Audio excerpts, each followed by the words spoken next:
যেই মুভিগুলো পর্ব আকারে পাবলিশ হয় তাদের মাঝে খুব কম সংখ্যক মুভি এমন আছে যার দ্বিতীয় পার্ট অনেক হিট হয়েছে। বলিউডের কথা বাদই দিলাম, সাউথ ইন্ডিয়াতেও এমন রহরহ হচ্ছে। প্রথম পার্ট হিট হলে দ্বিতীয় পার্টের জন্য ডিরেক্টররা মরিয়া হয়ে ওঠে, বাট অধিকাংশ দ্বিতীয় পার্টের মুভি একেবারে হেগে দেয়। রিসেন্টলি স্মার্ট শঙ্করের দ্বিতীয় পার্ট রিলিজ হয়েছে, যেটা বক্স অফিসে এত বড় ধামাকা দিয়েছে যে এই মুভিটা ডিজাস্টারের ক্যাটাগরিতে পড়েছে। মুভির কাহিনী যদি আপনার জানার থাকে তাহলে তো দেখবেনই, বাট যদি আমার বাড়তি কথা বা রোস্টিং টাইপ কিছু ভালো না লাগে তাহলে আপনি ভিডিও নাও দেখতে পারেন, কারণ মুভির সিন আর কাজবাজ দেখে আমি নিজেকে কন্ট্রোল করতে পারবো না, উল্টো পাল্টা বলে দিব। বলিউড পাড়ায় একটু কামাই করার জন্য সঞ্জয় দত্তকে নিয়েছে, বাট তার পুরো ফায়দা উঠাতে পারেনি। কিউট একটা হিরোইন রয়েছে, তাই রোমান্সের হালকা ঝোল রাখা হয়েছে। যে সিনগুলো না দেখালে চলবে না সেগুলো ছাড়া বেশি গভীরে যাব না, তাই চিন্তার কিছু নেই। তবে হ্যাঁ, আমার কোনো কথা যদি একটু অতিরিক্ত মনে হয় তো কি চুপচাপ থাকবেন, চেপে যাবেন? আর হ্যাঁ, এটা মুভির দ্বিতীয় পার্ট। প্রথম পার্ট মানে স্মার্ট শঙ্করের এক্সপ্লেন ভিডিও আমাদের চ্যানেলে রয়েছে, না দেখলে সেটা আগে দেখে নিন, তাহলে ক্যারেক্টারদের চিনতে একটু সুবিধা হবে। কেমন? তো মুভির বাপ মায়ের ব্যাপারে বলি, তার আগে একটু পেটের দায় সেরে নেই বাপ। তো কথা বলছিলাম সবচেয়ে বিশ্বস্ত এবং পপুলার বুক মেকার পিএজি এবং সিরিয়াচার স্পন্সর OneX অ্যাপের ব্যাপারে। এই অ্যাপে আপনি সমস্ত লাইভ ম্যাচের ফলাফল এবং সেই ম্যাচটি লাইভ দেখতে পারবেন।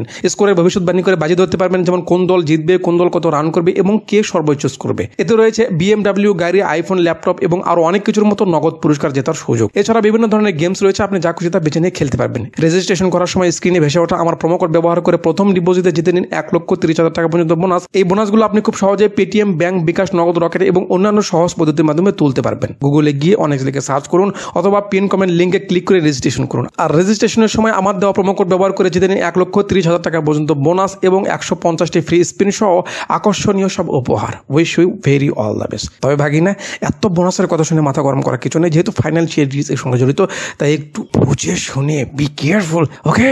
ওয়েল, কথা বলছিলাম 2024-এ মুক্তি পাওয়া science fiction action thriller Telugu movie নাম ডাবল স্মার্ট এর ব্যাপারে। মুভির সিন শুরু হয় হায়দ্রাবাদের ইসলাম এরিয়ায়। ক্যামেরা একটা পিচ্চিকে ফলো করে যে পোছাম্মা বলে ডাকতে ডাকতে এখানে এসে বসে। ইনি তার মা। আন্টি বলে, কিরে আজও কি জাহেদ খানকে দেখেছিস নাকি? এভাবে হাঁপাচ্ছিস যে? পিচ্চি একটা পোটলা থেকে কিছু বের করে বলে, তোমার জন্য চুরি এনেছি।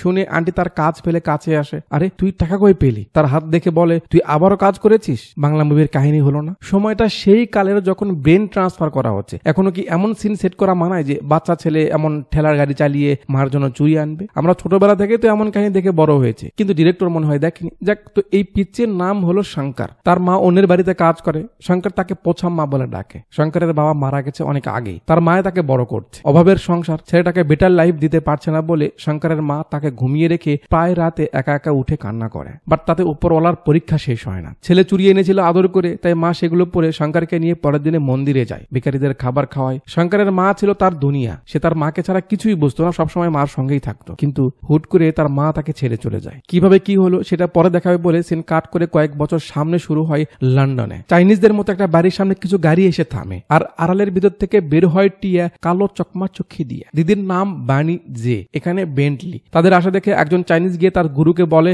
বিগ বুল এসেছে। গুরুজি চোখ মেলে, আর এখানে গাড়ির ভিতর থেকে এন্ট্রি করায় বলিউডের বিখ্যাত অভিনেতা সঞ্জয় দত্ত স্যার, অর্থাৎ বিগ বুলের লোকজন নিয়ে ভিতরে আসে। গুরুজিও তার লোকজন নিয়ে সামনে খাড়ায়। বিগ বুল দুনিয়ার আজাইরা সব ডায়লগ মারে, যেগুলো বাংলা মুভির চেয়েও জঘন্য। বাট তাদের কথা আমরা বুঝি যে গুরুজি বিগ বুলের ইলিগাল বিজনেসে বাধা হয়ে দাঁড়িয়েছে, তাকে এসব ছেড়ে দিতে বলছে। গুরুজি তার শক্তি দেখাতে চায়, মানে সে তাকে ছাড়বে না। এটা শুনে বিগ বুল যেভাবে হাসতে থাকে, আপনার মনে হবে স্যার এটা KGF না, আপনি ওই ক্যারেক্টার থেকে বের হয়ে আসুন প্লিজ। সেম অ্যাটিটিউড, হুদাই হাসাহাসি। যাক, শুরু হয় মারামারি। বিগ বুল একাই লড়বে।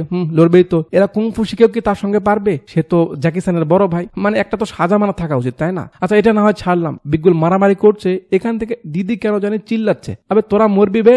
দিদি এত জিদ উঠলে তুমি গিয়ে মারামারি করো, এখানে মাথায় চাপ নিচ্ছ কেন? মারামারি শেষের দিকে আবারও দিদি এমন জোশ দেখিয়ে জ্যাকেট ম্যাকেট খুলে ফেলে। বাপরে, এখন বুঝলাম বিগ বুলকে হারানো কেন যাচ্ছে না। এমন চলতি ফিরতে IPS সঙ্গে নিয়ে ঘুরছে, অটোমেটিক চার্জ হচ্ছে। যাক, সবাইকে মেরে মুরে বিগ বুল গর্ব করছে যে তাকে কেউ হারাতে পারবে না, সে কখনো মরবে না, এটা সেটা লেস ফিতা। তখনই মাথা চক্কর দিয়ে ভিতরের তারে ঝটকা লেগে যায়। বিগ বুল মাথা ধরে পড়ে যেতে লাগে। সবাই এসে তাকে ধরে, আর সিন কাট করে কয়েকদিন সামনে CBI হেড অফিসে নিয়ে এসে এন্ট্রি করায় মুভির অন্যতম ক্যারেক্টার সঞ্জয় শিন্ডে, অর্থাৎ চন্দ্রকান্ত বাবুর কাকু। সবাইকে বলছে অনেক বছর আগে নিজের বাপকে মেরে দেশ ছেড়ে পালিয়ে যায়। তারপর যত রকম ইলিগাল বিজনেস রয়েছে সব শুরু করে, বাইরে থেকে ইন্ডিয়াতে অপারেট করতে থাকে। এখন গান অব দি সাপ্লাই করা শুরু করে দিয়েছে। এত বছর কেউ তার ব্যাপারে কোনো তথ্য জোগাড় করতে পারেনি। এই কিছুদিন আগে ইন্টেলিজেন্ট এই ফুটেজটা পেয়েছে। কথা বলছিলাম ইন্ডিয়ার মোস্ট ওয়ান্টেড বিগ বুলের ব্যাপারে। অফিসার্স, তোমরা কি করবে আমি জানি না। এই হসপিটালে সে কি করছিল, তাও আবার 4টা ঘন্টা। এই সব কিছু ডিটেলস আমার চাই নাও। সিন দিদির টেনশন দিয়ে আবারও এখানে আসে। ওই যে সে মাথা ঘুরে পড়ে গেল, সেই টেস্ট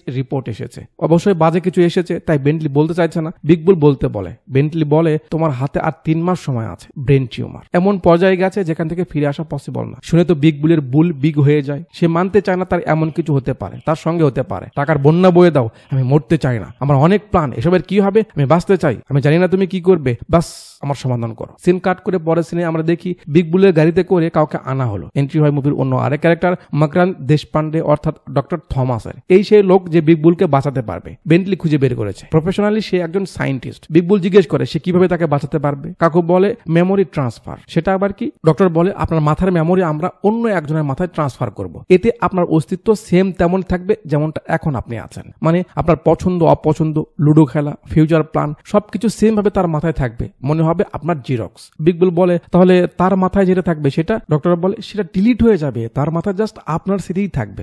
তার তো মানুষ না, খলিফা আন্টির ভিডিও যে ডিলিট করে দিবেন আর হয়ে যাবে। এখন আমার কথা হলো এই ডক্টর সাহেব কোথা থেকে এলো, সূত্র কি দেখালো না, আর তাকে কোন অ্যাঙ্গেলে সায়েন্টিস্ট মনে হচ্ছে বলুন তো? তার কথাবার্তা শুনে তো দালালের মতো লাগছে, বাট কি আর করা, ডিরেক্টর এসব কেন লক্ষ্য করেনি কে জানে। যাক, তার কথা শুনে বিগ বুল কি বুঝলো জানি না, খুব খুশি। ডক্টর বলে কিন্তু এর জন্য এক্সপেরিমেন্ট করতে হবে। বিগ বুল বলে যা দরকার করো, কি লাগবে আমি দেখছি। ডক্টর যেই বলে কিন্তু স্যার এটা তো ইল্লিগাল। ওমা, পিছন থেকে কুমির দিদি ফাল পেরে ওঠে, আবে কার সামনে কি বলছিস বে, তার কাছে ইল্লিগাল বলতে কিছু নেই। ডক্টর আর কি বলবে, ঠিক আছে। পরের সিনেই আমরা দেখি তাকে বিশাল ল্যাব সহ যন্ত্রপাতি, লোকজন, ডক্টরস যার উপরে টেস্ট করবে এমন লোক, যা যা লাগবে সবকিছুর ব্যবস্থা করে দেওয়া হয়েছে। মানে লন্ডনে গিয়ে কথা বললো, ফিরে এলো, ল্যাব রেডি হলো, লোকজনও জোগাড় হচ্ছে। কত ইজি না? টাকা হলে মনে হয় এমনই হয়। তো ডক্টর তার কাজ শুরু করেছে, কিন্তু এক্সপেরিমেন্ট ফেল হতে থাকে। বেন্টলির সঙ্গে কথা বলে যে কাজ হচ্ছে না, সে তারা দেয় যে করে হোক কাজ করতে হবে। অনেক চেষ্টা করার পর ডক্টর বলে দেয় এভাবে কাজ হচ্ছে না, অনেক সময় লাগবে, লোক মরছে। বেন্টলি বলে তাহলে কি করা যাবে এখন? ডক্টর বলে একটা রাস্তা আছে, একটু কঠিন কিন্তু 100% কাজের। কি সেটা? ডক্টর বলে হায়দ্রাবাদের একটা লোকাল ছেলে যার নাম ইসমার্ট শঙ্কর, ওকে আনতে হবে। এর আগে ওর উপর এক্সপেরিমেন্ট করা হয়েছে, সেই সুবাদে ওর মাথার পিছে একটা ইউএসবি পোর্ট রয়েছে। ওকে যদি ধরে আনা যায় তাহলে খুব সহজেই বিগ বুলের কাজ হয়ে যাবে। অপশন এই একটাই। সিন কাট করে একটা গাড়ির পিছে কিছু গাড়ি ফলো করা দিয়ে এখানে আসে। ট্রাক থামে, পেছনের গাড়ি থেকে কাকুরা নেমে গাড়িতে অমনে শুট করতে থাকে। একটু পর ট্রাকের গেট খুলে হাতে পাটাখা নিয়ে একটা লোক সামনে আসতে থাকে। এখন বলুন এরা যারা মূলা হাতে দাঁড়িয়ে আছে এরা তো একে মারতে এসেছে না, তাহলে হা করে কি দেখছে? এটুকুতেও গান শুট করতে পারছে না। এ কাকা তার মাস্ক খুলতে বলে, সে ডায়লগ মেরে দুইটা বস্তা দুজনকে মেরে একজনের উপরে পড়ে। তাদেরই লোকদের মারছে আর এরা হা করে দেখছে। লজিকের মায়ের বাপ। যাক, এবার ভাই মাস্ক খোলে আর এন্ট্রি হয় মুভির হিরো রাম পুদিনেনি অর্থাৎ ওস্তাদ ইসমার্ট শঙ্কর আলিয়াস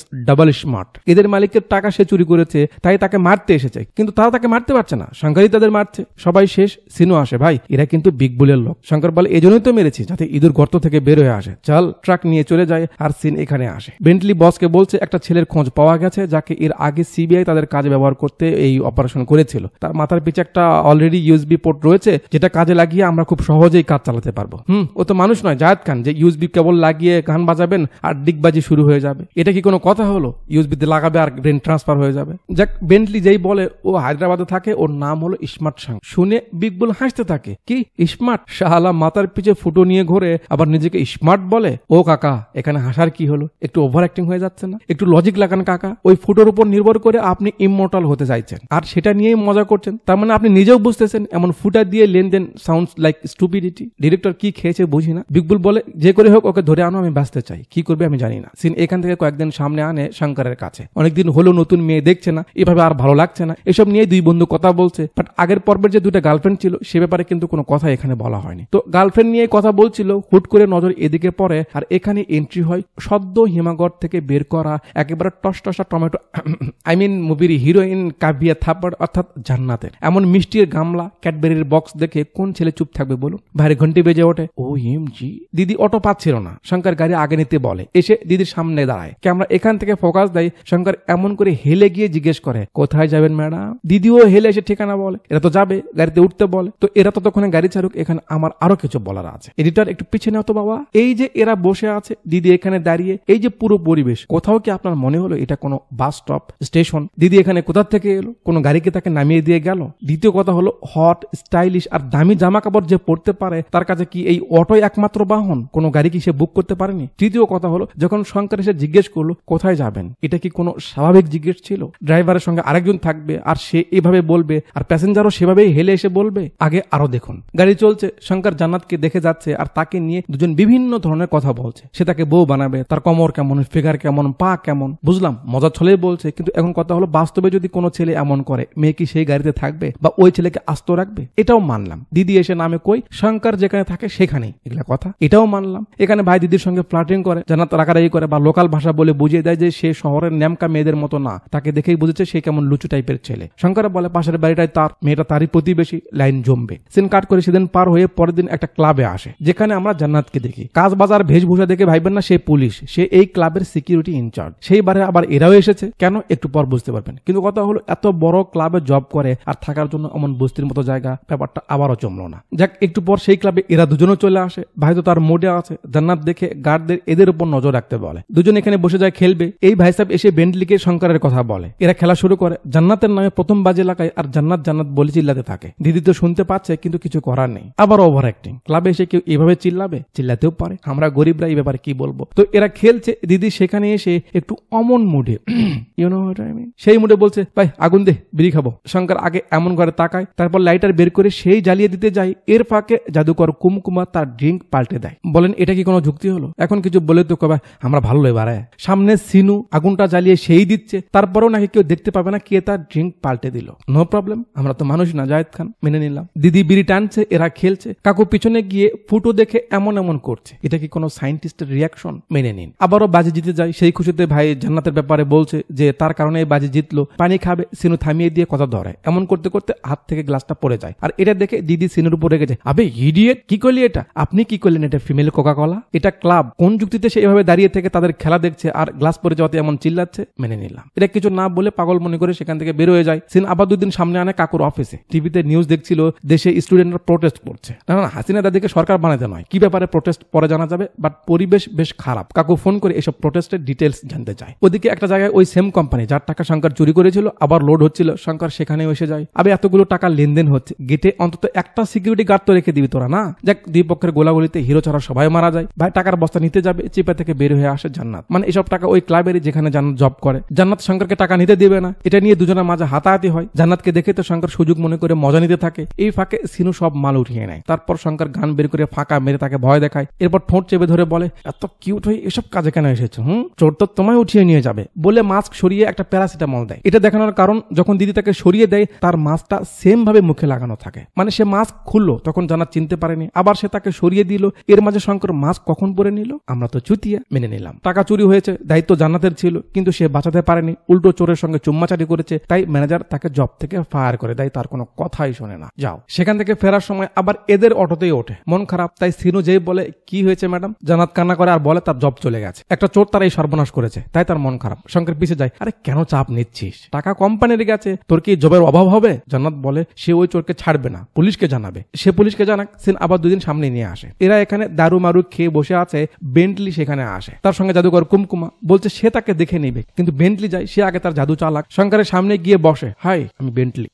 মনে আছে সেদিন ক্লাবে দেখা হয়েছিল, এমন চলতি ফিরতি আগুন আমার কাছে নিশ্চয় বড় কিছু, বল। বেন্টলি বলে তাকে তার ভালো লেগেছে, সে তার সঙ্গে ক্লাবে যাবে কিনা একদম লুডো খেলবে। শঙ্কর বুঝে যায় এর পিছে কোনো চাল আছে, সে না করে। কুমকুমার গুড়া কৃমি কামড় দেয়, সে এসে ভাব নিতে থাকে, আবে ম্যাডামকে না বলছিস। শঙ্কর তাকে কেলায়। এরপর বেন্টলির আরো লোকেরা আসে, তাদের সঙ্গে লম্বা একটা মারামারি হয়। সবাই যখন চিত, বেন্টলি বলে একদিন তোকে নিয়ে যাবই বলে ঘাস মারা ওষুধ দিয়ে সেখান থেকে চলে যায়। পরের দিন বিগ বুল ফোন করে আপডেট জানতে চায়। বেন্টলি বলে ওকে যতটা সহজ ভেবেছি ততটা না, আরো সময় লাগবে। বিগ বুলের তো সময় নেই, সে ইন্ডিয়া আসতে চায়। বেন্টলি বলে এটা সেফ না, কিন্তু বিগ বুল শুনে না। তার নাক দিয়ে রক্ত পড়া শুরু করেছে। ডাক দিলে এক দিদি এসে মেডিসিন দেয়। পাশের গুলো কি মেয়ে নাকি খেজুরের গাছ, বাচ্চারা আছে সেদিকে আর না যায়। পরের দিন কাকুর দুইটা অফিসার এসে বলে স্যার বিগ বুল ইন্ডিয়াতে আসছে, আমরা খবর পেয়েছি। চন্দ্রকান্ত বিশ্বাস করতে চায় না, কারণ সে তো এত ইজিতে আসবে না। এরা বলে স্যার এটা কনফার্ম, আমরা কিন্তু দেরি করলে মিস করে ফেলবো। কাকু বিশ্বাস করে। বিকেলে বিগ বুল ইন্ডিয়াতে আসে, তার লোকেরা তাকে রিসিভ করে। বেন্টলির সঙ্গে তারা চলে যায়, সেও চলে যায়। এদিক থেকে এরাও আসে। বলুন এটা কি কোনো কথা হলো? তারা খবর পেয়েছে সকালে সে আসতেছে, অথচ আসতে আসতে আসামি চলে গেল। এটা কি কোনো যুক্তি হলো? মেনে নিন। রাতে আবার ওই ক্লাবে টাকা লোড হচ্ছিল, শঙ্কর আবার আসে, কিন্তু এবার লুকিয়ে এসেছে। কেন বুঝলাম না। একটু পর শঙ্কর দেখে একটা মেয়ে, আর কেউ না জান্নাত। এখানে কি করছে? ওটা কথা না, জান্নাত লুকিয়ে আসলো যেন কেউ তাকে না দেখে, কিন্তু এখানে এসে মাস্ক পরে নিল। বারে লজিক। যাক, তারপরে গাড়ির সঙ্গে একটা ট্রাকার সেট করে দেয়। এর মাঝে কি একটা আসতে ধরে, তাই লুকাতে এখানে আসে, যেখানে অলরেডি শঙ্কর বসে আছে। আর কি কোইন্সিডেন্স দেখুন, দিদি তার কোলেই বসে। এখানে আরো যা হয় বললাম না। শঙ্কর ডাক দেয় দিদি। জান্নাত চমকে ওঠে, কেবে? আবে চোর তুই, তোর জন্য আমার। শঙ্কর বলে আমি চোর, তুই কি সিদ্দিকের বউ? চল মাস্ক খোল। জান্নাত বলে আগে তুই খোল। শঙ্কর আগে খোলে, আর তাকে দেখে দিদি অবাক। বাহ, এটা তো আকাশচুম্বী সারপ্রাইজ। শঙ্কর তার মাস্ক খুলে দেয়, এরপর জান্নাতকে প্রস্তাব দেয় তার সঙ্গে কাজ করতে। প্রথমে সে রাজি হয় না, কিন্তু শঙ্কর তাকে সত্যিই ভালোবাসে সেটা বুঝতে পারে, তাই রাজি হয়ে যায় যে দুজন একসঙ্গে কাজ করবে। কাজ আর কি, এটা তো চুলকাচুরকির একটা লক্ষণ। তো নতুন নতুন যেহেতু চুলকাচুরকি শুরু হলো, সেই সুবাদে দুজন চলে যায় একটু হাওয়া খায়। সঙ্গে এমন মেয়ে থাকলে ছেলেরা দুনিয়াদারি কেমনে মনে রাখবে বলুন তো। যাক, তারা মজা মস্তি করুক, করতে পারে, সে অধিকার তাদের রয়েছে। আমরা না হয় তারপরে যাই কি হয় দেখি। গান শেষে এরা একটা রিসোর্টে ছিল, ভাই একটু আরাম করছে, কিছু লোক তাকে ঘিরে নেয়। শঙ্কর টুপিটা সরিয়ে দেখে অনেকগুলো লোক, আর কিছু বুঝে ওঠার আগে জান্নাতের গলার আওয়াজ আসে। কি হলো? বেন্টলি তাকে ধরে ফেলেছে। দেখেই তো শঙ্করের মাথা খারাপ হয়ে যায়, কিন্তু বেন্টলি জান্নাতকে মারার ভয় দেখিয়ে তাকে শান্ত করে দেয়। সিন কাট করে পরের সিনে আমরা দেখি শঙ্করকে ল্যাবে ঢুকানো হয়েছে। বেহুশ করেই ঢুকিয়েছে, বাট একটু পর তার হুঁশ ফিরে আসে, সেম আগের বারের মতো ল্যাবে। আবার কি করছিস বে তোরা, ছাড় আমাকে, ছোটাছুটি করছে। এর মাঝে বিগ বুল এসে পড়ে, আর ওই ভিলেন হয়ে হিরোর look, same reaction, same.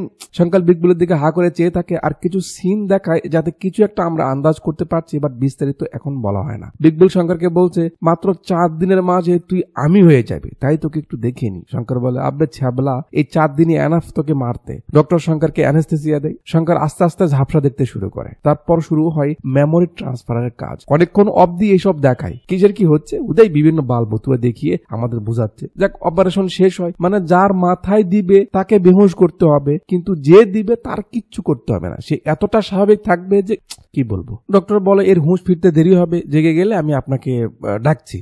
Big বুল চলে যায়। ওদিকে এক্সপেরিমেন্ট করা বডি যে সাইজ করতো চন্দ্রকান্ত কাকু বিগ বুলের সেই লোককে ধরে ফেলেছে। জিজ্ঞেস করে কি হচ্ছে ওখানে, কেন এত লোকজন যাওয়া আসা, ওই জায়গাটা কোন জায়গা। মারটার খেয়ে সে বলে দেয় কি হচ্ছে আর কোন জায়গায়। ব্যাস, কাকু লোকজন নিয়ে সেখানে চলে আসে, সবাইকে মেরে মেরে ডক্টরকে ধরে। বিগ বুল কই? ডক্টর বলে সে কিছু জানে না, মেমোরি কাকে ট্রান্সফার করেছে ডক্টর দেখায়। কাকু এখান থেকে দেখতে দেখতে যাচ্ছে, কিন্তু এখানে এসে এমন ভাব করে যেন মাত্র দেখলো, দূর থেকে আগে দেখতে পায়নি, এত কাছে এসে দেখলো। চেলানো শুরু করেছে, আর কি লোক পাসনি তোরা? এমনি ওর জ্বালা আমরা সহ্য করতে পারছি না, এখন আবার বিগ বুলের মতো শয়তানের বুদ্ধি ঢুকিয়ে দিয়েছিস। কাকু শঙ্করকে উঠাই, হুঁশ ফিরে শঙ্কর কাকুকে দেখে সেম রিয়াকশন। আবে তুই? কাকু বলে, আগে কিছু করিস না বেটা, ভালো করে আমার কথা শোন। বিগ বুল তোর সঙ্গে এ করেছে, তোর আমাদের হেল্প করতে হবে, ওর সিক্রেট গুলো আমাদের বলে দে। শঙ্কর কাকুর কথা বিশ্বাস করে না, আগের পার্টের মতো তাকে মারা শুরু করে। পুলিশ তাকে ধরে ফেলে, সেখান থেকে নিয়ে যাচ্ছিল তাদের আস্থা নাই। মাঝে বিগ বুলের লোকেরা অফিসারদের গাড়িতে হামলা করে, সব অফিসারদের মেরে মুড়ে শঙ্করকে বের করে আনে। একটু পর সেখানে বিগ বুল চলে আসে। শঙ্করকে বলে, তোকে খুঁজতে আমার অনেক সময় লেগেছে রে, অনেকটা ইনভেস্ট করেছি তোর উপর, আর তুই পালাচ্ছিস।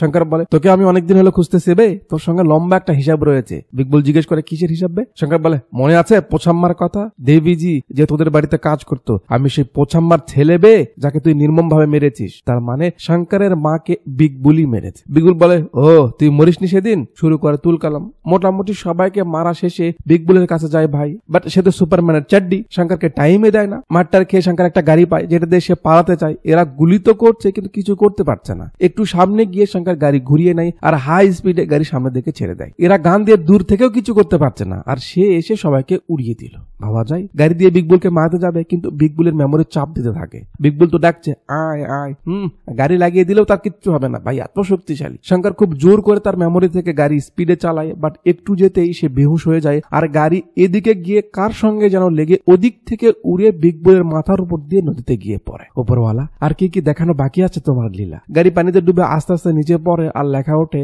ডাবল সিম কার্ড অ্যাক্টিভেটেড, মানে মুভির ইন্টারভেল পয়েন্ট। ইন্টারভেল পর শঙ্করকে খুঁজতে বেন্টলি তার বাসায় আসে। তাকে তো পায় না, কিন্তু সে বিগ বুলে যত টাকা চুরি করেছিল সেগুলো পায়। মানে পানিতে পড়লো তখন না খুঁজে এখন খুঁজতে বের হয়েছে। এগুলা কথা বাড়ে। শঙ্কর নদী থেকে কিভাবে উঠলো, কিভাবে বাঁচলো কে জানে। এখানে অপেক্ষা করছিল, এরা আসে। শঙ্কর দেখায় তারা আবার তার মাথা ইউজ করছে, তার সঙ্গে আবারও ঝামেলা করছে। এবার বিগ বুলের মেমোরি ট্রান্সফার করেছে। যাকে আমি এতদিন ধরে মারার জন্য খুঁজেছি তাকে সামনে পেলাম, কিন্তু কিছু করতে পারবো না। আমার রাগে মাথাটা ফেটে যাচ্ছে। জান্নাত বলে, চলো আমরা আগে হসপিটালে যাই। শঙ্কর বলে, এতে কাজ হবে না, কারণ হসপিটালের ডক্টররা এর কিছুই করতে পারবে না। আমি পুরো দমে বিগ বুল হয়ে যাই, তার আগে তোমাদের আমার মার ব্যাপারে বলি শোনো। আমার মা কাজ করতো বিগ বুলদের বাড়িতে। ওই হারামি তখন থেকে ইলিগাল বিজনেসের সঙ্গে জড়িত ছিল। তার বাবা নিষেধ করাতে সে তাকে মেরে ফেলে। মা সেই সময় সেখানেই ছিল বলে তাকেও মারতে তাড়া করে। আমি সবসময় মার সঙ্গেই থাকতাম। মা আমাকে নিয়ে সেখান থেকে পালাতে চাই, কিন্তু ওর লোকের লোকেরা সবাই আমাদের ঘিরে নেয়। মা অনেক অনুরোধ করে যে সে কাউকে কিচ্ছু বলবে না, তার ছেলেকে যেতে দিক, তার পায়ে পড়ে রিকোয়েস্ট করে, কিন্তু ও আমাকে আগে শুট করে দেয়। তারপর আমার মাকেও মারে, তারপর আমাদের মৃত ভেবে লাইনে ফেলে দিয়ে আসে। মার হুঁশ ফিরে সে আমায় পট্টি থেকে নামিয়ে দেয়, কিন্তু সে নিজে নামতে পারে না। মা সেখানেই মারা যায়। এমন লোকের সহযোগিতার জন্য তার হয়ে যাব এটা মানতেই পারছে না। মাঝে 2 দিন পার হয়ে যায়। বিগ বুল বেন্টলিকে আরো স্ট্রিক্ট হতে বলছে, কারণ শঙ্করের মাঝে তার পুরো মেমোরি রয়েছে, তার মানে তার সব বিজনেস সিক্রেট সবকিছুই সে জানে। জান্নাত ফোন করে চন্দ্রকান্ত কাকুকে সব বলে দেয়। কাকু লোকেশন সেন্ড করতে বলে, সে যাবে। ওদিকে শঙ্কর বিগ বুল হয়ে যায় আর আয়নার সামনে নিজেকে দেখে ফিল করতে থাকে। বেন্টলি সিনো আসে, আরে ভাই ভাবি এখানে থাকতে তুই আমার মালটাকে দেখছিস কেন? এটা তো বুঝতে পারেনি সে এখন বিগ বুল হয়ে আছে। জান্নাত বলে, মাথা গরম করিও না, এখন আবার বললো না যে আমি কে। শঙ্কর তাই বলে, তুমি কে? জান্নাত থাটিয়ে একটা চর মারে, যাতে আবার ঝটকা খায় আর শঙ্কর হয়ে যায়। কি হলো, আমায় কেউ মারলো নাকি? সিনো বলে, ভাই এবার একটু শঙ্কর হয়ে থাক, আমাদের তো ভয় করছে। শঙ্কর বলে, আবে কিসের ভয়, চল কতদিন হলো বোতল ভাঙি না, বলে মাঠে নেমে যায়। এর পিছে কি লজিক থাকলো? যাক, গান শেষে শঙ্কর আবার বিগ বুল হয়ে যায়। তখনই আবার পুলিশ আসে শঙ্করকে ধরতে। বিগ বুল দেখছে তার গলায় এসব কি, তোরা আবার কেবে? পুলিশ বে তোকে ধরতে এসেছে, চল আমাদের সঙ্গে। যেহেতু তারা গান তাক করে আছে, তাই বিগ বুল চুপচাপ চলে যায়। আর সেখানেই ছিল কুমকুমা। জান্নাতকে হাই বলে আর সিন কাট করে পরে সিনে আমরা দেখি জান্নাত বিগ বুলের সামনে। জান্নাত বলে সে শঙ্করের গার্লফ্রেন্ড। বিগ বুল বলে, সেটা না, আমি যেটা জানতে চাইছি সেটা বল। জান্নাত তার নাম বলে, সে তার ক্লাবে কাজ করতো কিন্তু ফায়ার হয়ে গেছে। বিগ বুল বলে, না এটা না, আমি যেটা জানতে চাইছি সেটা বল। ওদিকে এই বিগ বুলকে কাকু জেরা করছে, বল তোর প্ল্যান কি, কেন শঙ্করকে ইউজ করেছিস? অবভিয়াসলি সে কিছু বলবে না। এদিকে বিগ বুল একটা আইডি বের করে পড়ে, তানিসা ইমা জান্নাত, স্পেশাল ডাইরেক্টর এনফোর্সমেন্ট ডিপার্টমেন্ট। জান্নাত, হ্যাঁ, তার মানে জান্নাত মূলত একজন এজেন্ট। বল কেন এসেছিস? জান্নাত বলে তাকে সেট করা হয়েছে বিগ বুলের সব ইলিগাল বিজনেসের টাকা কিভাবে অপারেট হয়, কোথায় রাখে, ব্ল্যাক মানি কতগুলো, সবকিছুর তথ্য নিতে। ওদিকে কাকু এর থেকে কিছুই বের করতে পারছে না। মারার ভয় দেখালে সে উল্টো গান কেড়ে নিয়ে নিজেকে শেষ করে দিতে চায়। জোরাজোরি করতে করতে পেছনে একজন মারে আর ওই ভিতরে ঝটকা খেয়ে শঙ্কর হয়ে যায়। কাকুর তো জানে পানি এলো। শঙ্কর, বেটা এখন একটু শঙ্কর হয়ে থাক প্লিজ, আমার কথা শোন। তোর ব্রেন থাকা অবস্থায় বিগ বুলের সবগুলো সিক্রেট আমায় একটু বলে দে, আমি তোর সঙ্গে থাকবো, তোর সব কেস উঠিয়ে নিব, একটু মনে করার চেষ্টা কর বেটা। শঙ্কর মাথায় চাপ দিয়ে কিছু দেখতে পায়, একটা ল্যাপটপ চায়, দেওয়া হয়। শঙ্কর বিগ বুলের সুইচ ব্যাংকে ঢোকে। কি করছিস? শঙ্কর বলে, ওর সুইচ ব্যাংক আগে দখল করতে হবে, বলে বিগ বুলের সুইচ ব্যাংকের পাসওয়ার্ড পাল্টে দেয়, যার নোটিফিকেশন আসে বিগ বুলের ফোনে। এটা কি কোনো কথা হলো? মানলাম আমরা পাবলিক, তাই বলে এত বোকা? মানে সুইচ ব্যাংকের মতো একটা অ্যাকাউন্টের পাসওয়ার্ড পাল্টে গেল, মেইন বিগ বুলের না পারমিশন লাগলো, না ডিভাইসে কোনো সিকিউরিটি দেওয়া আছে, মানে মেনে নিন। বিগ বুল জান্নাতকে ফোন করে শঙ্করকে ডাকতে বলে, সে সব কেন করছে? জান্নাত ফোন দিয়ে বলে বিগ বুল তাকে উঠিয়ে নিয়েছে। শঙ্কর বিগ বুলকে ফোন দিতে বলে, সে আসবে, কোথায় আসবে বলতে বলে। কুমার বলে দেয় কোথায় আসতে হবে। শঙ্কর কাউকে বলে সে তাকে শেষ করে দিবে, বলে পুলিশদের সঙ্গে নিয়েই বের হয়। যাচ্ছে, রাস্তার মাঝে আবার ঝটকা খেয়ে বিগ বুল হয়ে যায়। পাশে কাকুকে দেখে বলে, আবে তুই আমার সঙ্গে কেন বে, চল নাম। কাকুকে নেমে দিয়ে বিগ বুল হয়ে সে চলে যায়। সিন একটা খালি বিল্ডিং এ আসে। বিগ বুল আগেই এসেছে। একটু পর শঙ্করের ভিতরে থাকা বিগ বুল আসে। বাপরে, এইটুকু আসতে আসতে এসে গাড়িও পাল্টে ফেলেছে আর নিজের পোশাকও পাল্টে ফেলেছে, মেনে নিন। শঙ্করের অ্যাটিটিউড এখন বিগ বুলের মতোই। বিগ বুল জান্নাতকে মারতে চায়, শঙ্কর বলে মেরে দে, আমার কি, কারণ সে তো এখন বিগ বুল হয়ে আছে। বিগ বুল বুঝতে পারে এটা শঙ্কর না, বলে তোকে টেস্ট করতে হবে। ওকে, টেস্ট করে দেখ। দুজন বসে পড়ে। মেন বিগ বুল তার কিছু গোপন কথা যেগুলোর ব্যাপারে একমাত্র সেই জানে জিজ্ঞেস করে, শঙ্কর সেগুলো বলে দেয়। যার মাঝে লাস্ট প্রশ্ন ছিল বিগ বুলের এখন সব থেকে বড় প্ল্যান কি? শঙ্কর বলে ইন্ডিয়ার মাঝে 2টা দেশ করা, মানে সাউথ ইন্ডিয়া আর নর্থ ইন্ডিয়ার মাঝে মতভেদ তৈরি করে দাঙ্গা লাগানো আর 2 দলকে টাকা হাতিয়ার সাপ্লাই করে ব্যাপারটা আরো উস্কিয়ে দেওয়া। এতে বিগ বুলের লাভ কি? যখন দাঙ্গার কারণে সরকার আনস্টেবল হয়ে যাবে, লোকজন বেকারও হবে, কাজ থাকবে না, যুবকদের ব্রেন ওয়াশ করতে সুবিধা হবে, নেশা আর খারাপ পথে নিয়ে যাবে। এতে তার বিভিন্ন নেশা জাতীয় দ্রব্য আর গানের বিজনেস হবে। সব শুনে বিগ বুল বেশ ইমপ্রেসড হয়। আর ওই ওভার অ্যাক্টিং, হুদাই হাসি, হুদাই ডায়লগ। যাক, সিন কয়েকদিন সামনে আসে। দাঙ্গা ছড়িয়ে গেছে, স্টুডেন্টরা প্রোটেস্টে নেমেছে। সেই ব্যাপারে অফিসাররা কাউকে বলছে তাদের ডিমান্ড সাউথ ইন্ডিয়া আলাদা একটা রাষ্ট্র হোক। এর জন্য সাউথ আর নর্থের মাঝে খুব ঝামেলা চলছে। কাকু বলে এই বুদ্ধি আবার ওই হারামি বিগ বুলে না তো, কারণ এমন আইডিয়া ওই হারামির মাথাতেই আসতে পারে। একজনকে সামলানো যাচ্ছিল না, এখন আবার 2জন তো এক হয়ে গেছে। কই ওরা 2জন মুস্তিতে আছে। জান্নাত নাচানাচি করছে আর সেই তালে তালে শঙ্করকে অনেকগুলো মদ খাইয়ে দিচ্ছে। আর গান শেষে এসে শঙ্কর বেহুশ হয়ে যায়। বিগ বুল বলে কি কইলি ওর সঙ্গে? জান্নাত কেন জানি এমন করে। ও দিদি, মোটেও বাঘের মতো লাগছে না, বিড়ালের কাজিন মাসি লাগছে। লাইট অফ হয়ে যায়। জান্নাত শঙ্করকে নিয়ে পালায়।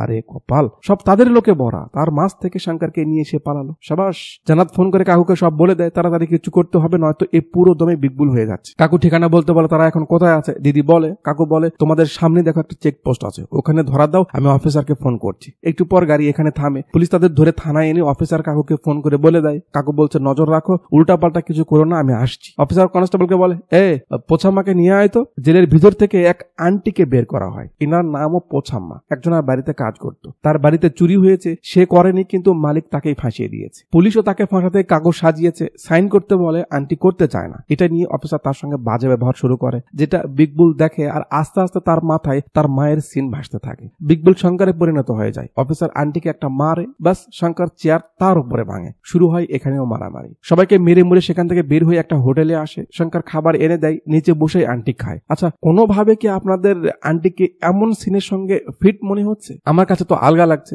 যাক, শঙ্কর জিজ্ঞেস করে তার কে আছে। আন্টি বলে ছেলে ছিল, এখন কেউ নেই। শঙ্কর বলে তাকে দেখে তার মায়ের কথা মনে পড়ে, সে কি তার সঙ্গে থাকবে? আন্টি বলে ঠিক আছে। শঙ্কর বলে তার মাথার সমস্যা, সে অন্য কেউ হয়ে যায়, সে যাই বলুক না কেন সে যেন তাকে ছেড়ে না যায়। আন্টিও প্রমিস করে সে ছেড়ে যাবে না। খাবার দাবার শেষ করে শঙ্কর ফোনটা হাতে নিয়ে গাড়ির দিকে যাচ্ছিল, আবার ঝটকা খেয়ে বিগবুল হয়ে যায়। বিগবুল বলতে বলতে আর শুনতে শুনতে তো মেজাজ খারাপ হয়ে যায়। এরা তো ভয় পাচ্ছে, না জানি এবার কি হয়। বিগবুল ফোন করে, ব্রাদার কই তুমি? বিগবুল বলে, প্রতিটা স্টেটে টাকা পাঠাতে হবে, রেডি করো, আমি আসছি। বলে সে গাড়িতে উঠতেই দেখে আন্টি বসে।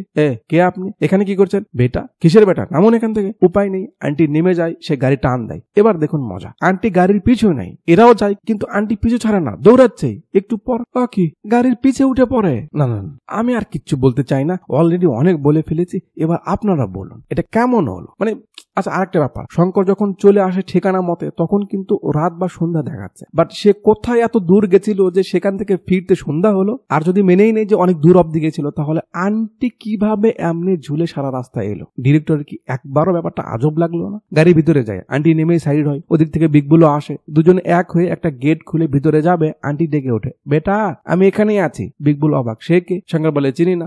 আপনি এখানে কি করছেন? যান এখান থেকে, যান। ঠিক আছে বেটা, আমি যাচ্ছি। তারা তাদের কাজে লেগে পড়ে। গাড়ি আসে, মাল সামান লোড হচ্ছে, বিগবুল সব দেখছে। আন্টি আবার ডেকে ওঠে, বেটা আমি এখানেই আছি। কেমনটা লাগে বলুন? আসল বিগবুল তাকে এখান থেকে বের করে দিতে বলে। মানে যে ভিলেন নিজের বাবাকে ছাড়েনি, তার গুডাউনে একটা মহিলা এসেছে আর সে তাকে জাস্ট এখান থেকে বের করে দিতে বলছে। ব্যাপারটা জমলো। বেন্টলি তাকে বের করে দিতে যায়, ওদিকে এরাও এসে পড়ে। কিভাবে ঠিকানা পেল আল্লাহ মালুম। বিগবুল ব্যাংকের পাসওয়ার্ড দিতে বলে, যেটা সে পাল্টে ছিল শঙ্কর থাকা অবস্থায়, এখন তার ঠিক মতো সেটা আর মনে নেই। এটা সেটা অনেক কিছু বলতে বলতে জান্নাত আই লাভ ইউ দিলে ওপেন হয়। জান্নাতও সেটা দেখে ফেলে। এর মাঝে পুলিশও সেখানে হাজির হয়। ব্যাস শুরু হয় গোলাগুলি। জান্নাত তো পাসওয়ার্ড দেখলো, সে এখানে বসে কিছু একটা করতে থাকে। এরা এদের মতো মেরে যাচ্ছে। বেন্টলি দেখে সে কিছু করছে, সে এখান থেকে চিল্লাচ্ছে, আরে কি করছিস? ও দিদি, ফাঁকা দিয়ে তাকে শুট করে দিন, তাইলেই তো হয়, চিল্লাতে হবে কেন? জান্নাত চলে যায়। বিগবুল এসে দেখে সব টাকা সে এডির অফিসিয়াল অ্যাকাউন্টে পার করে দিয়ে। বিগবুল রেগে যায়, জান্নাতকে মেরে ফেলতে বলে। বেন্টলি খুব জোশ নিয়ে তাকে মারতে যায়। তারপর দুই কবুতরের মাঝে হাতাহাতি হয়, আর এক সময় জান্নাত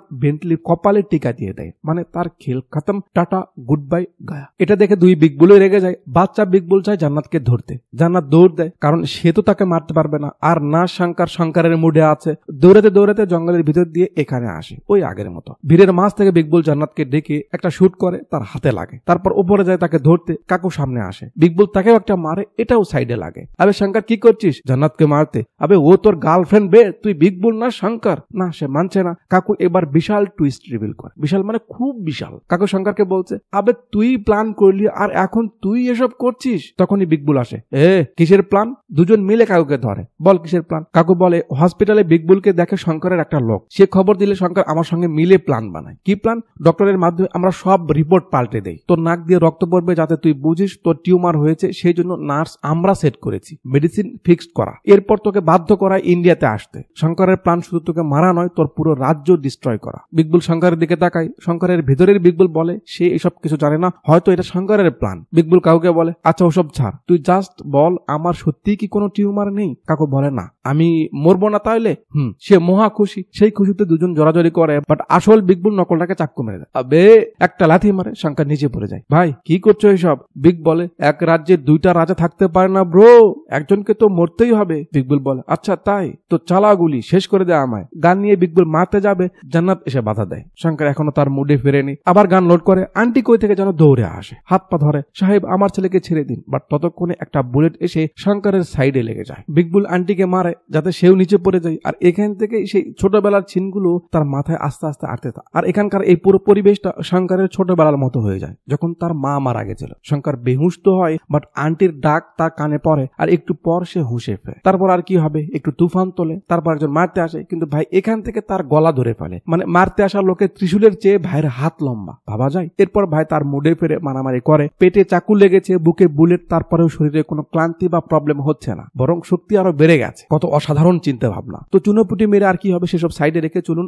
বোয়াল মাছকে ধরি। ভাই বডি মডি বের করে ফুল জোশ, তার মাকে মেরেছে সেসব মনে করে, এদিক থেকে এরাও জোশ দিচ্ছে, মারো শঙ্কর মারো। আন্টির ব্যাপারটা বেশি ফানি লাগে। যাক, বিগ বুলের হাতে একটা গান আসে, তাকে মারতে যাবে, শঙ্কর ভিড়ের মাঝে যায়, তারপর এখান থেকে উঠে ত্রিশূল ছুঁড়ে মারে, যেটা ভিতর দিয়ে পার হয়ে যায়। বিগ বুল পড়ে যায়, শঙ্কর তার তালে থাকে, আর পিছনে কাকু বলে যে ডক্টর থমাস আসলে তাদেরই লোক, সে আগেই শঙ্করের ব্যাকআপ রেখেছে, শঙ্কর আবার আগের মতো স্বাভাবিক হয়ে যাবে। ক্যামেরা তাদেরকেই ফলো করে, আর মুভিটা এখানেই শেষ হয়ে যায়। ফাইনালি পথের পেঁচালি থামলো। আপনি জানেন মুভির সব থেকে ওয়ার্স্ট পার্টটা আমি আপনাদের দেখাইনি। আলী স্যারকে চেনেন? ফেমাস একজন কমেডিয়ান, তাকে কলিযুগের মুগলি বানিয়ে অযথা রান টাইম বাড়িয়েছে। মুভির সঙ্গে না তার কোনো কানেকশন, না ব্যাপারটা ফানি, আর না তার হাত পা রয়েছে। সিনগুলো দেখে এতটা রাগ উঠেছে বলার মতো না। আবার আলী স্যারের মতো একজন ফেমাস কমেডিয়ানকে এত বাজেভাবে ইউজ করেছে, তার জন্য আফসোসও লেগেছে। রামপুদিনী একজন স্টার, তার মতো হিরোর এই ব্যাপারগুলো মেনটেন করে মুভি সাইন করা উচিত, আই থিঙ্ক সো। যাক, মোট কথা হলো সায়েন্স পৃথিবীর পরিবর্তনে অনেক বড় অবদান রেখেছে বা সামনে আরো রাখবে। যে জিনিসটা আমাদের কল্পনাতে আনতেও আরো 20 বছর লাগতো, সায়েন্স সেটা এখন করে দেখাচ্ছে। ইটস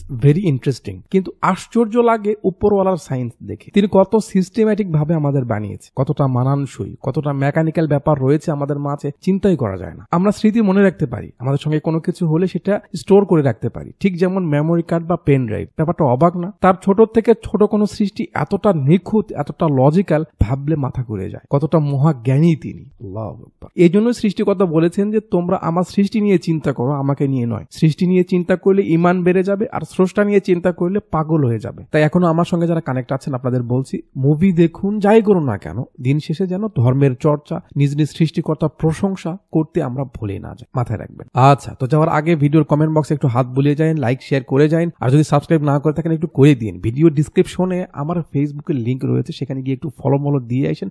কেন অলসতা যে করেন আপনারা? আর উপরে যে বড়ি বিক্রি করা হয়েছে, হকারি করা হয়েছে, সেটা নিয়ে সিরিয়াস হওয়ার দরকার নেই, ওদিকে যাওয়ার কোনো দরকার নেই, আপনি জাস্ট ইগনোর করুন, ঠিক আছে? এতক্ষণ পর্যন্ত আমার সঙ্গে থাকার জন্য আপনাদের সবাইকে অনেক অনেক ধন্যবাদ।